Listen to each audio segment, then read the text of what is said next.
Muling pinatunayan ng kapulisan ang kanilang malasakit at patuloy na pakikipag-ugnayan sa komunidad sa isinagawang outreach activity ng PSBRC Class 2021-01, katuwang ang Sorsogon 2nd Provincial Mobile Force Company at Revitalized Police sa Barangay Team Kadandanan at ang Barangay Local Government Unit ng Barangay Kadandanan, Bulan, Sorsogon.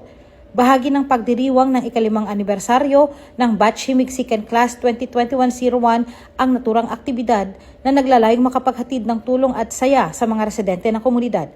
Hindi lamang seguridad ang naging ambag ng mga tauhan ng 2nd PMFC RPSB Team Kadandanan. Aktibo rin silang nakibahagi sa paghahanda at maayos na pagsasagawa ng feeding activity. Gayon din sa pagtiyak na ligtas, organisado at maayos ang daloy ng buong programa. Sa pakikipagtulungan sa BLGU ng Barangay Kadandanan, naging katuwang ang mga pulis sa pag-aasikaso sa mga kalahok at benepisyaryo, pagpapanatili ng kaayusan sa lugar at pagbibigay ng kinakailangang suporta upang maging matagumpay ang outreach activity.